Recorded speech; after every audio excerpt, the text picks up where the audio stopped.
change, a person who has these habits can use them as a springboard for good. How? Yeah? Envy.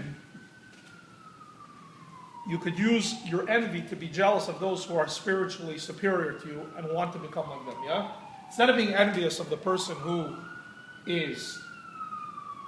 has a nicer car, better house, more bank account, bigger bank account, be envious of somebody who is spiritually higher. When I say envious, don't resort to resenting that person.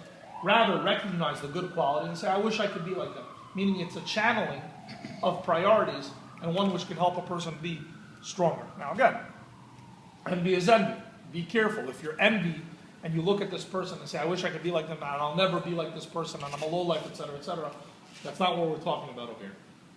We're talking about using it as a positive springboard to broaden yourself and to be one and say, look, I wish I could have what this person has in terms of his connection with Hashem, with how calm he is, with how generous he is, how loving he is, etc., etc. That's a good kind of envy. Lust. Lust is the opposite, right? The way you said of love, right?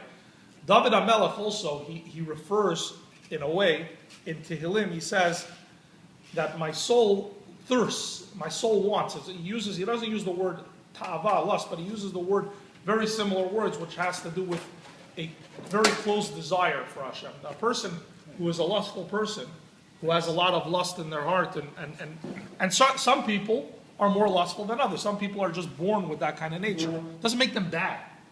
It doesn't make them bad. It's the actions that, and if they choose not to work on themselves and just throw their hands up in the air and say, this is who I am and I don't want to ever change, and I'm comfortable with them. That's the problem. But if somebody is a lustful nature and is tempted often, a person can channel this into a lust to Hashem, a desire, a thirst to grow in Hashem.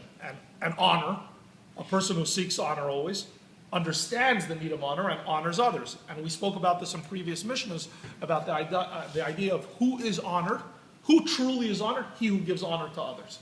He who is constantly aware of others in the room and fellow man in order to provide honor to them, which makes for a honored person.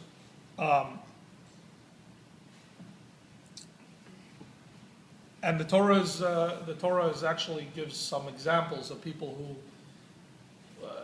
gave into these unfortunate character traits, and we know all about them, which is Korach. Korach was so wise and smart, but he was extremely jealous. His jealousy of Moshe led to his demise and to the demise of 250 of his friends. Lust. There was a story with Elisha's servant Gehazi, who was greedy after Elisha refused the gift from Naaman, who the prophet cured. So Gehazi followed the latter, and claiming his master had decided to accept the gift, took the gift himself, and ultimately led to Gehazi's his ruin. He lusted after that gift, after that an honor. There was a king named Yeravam. He was the king of Israel. At that time, Israel and Yehuda were separate. And he refused to go to the Bet HaMikdash because the king of Yehuda would be allowed to sit. Only one king was allowed to sit, the king of Yehuda. And he would have to stand during the services. So the Bet HaMikdash, only the king was allowed to sit.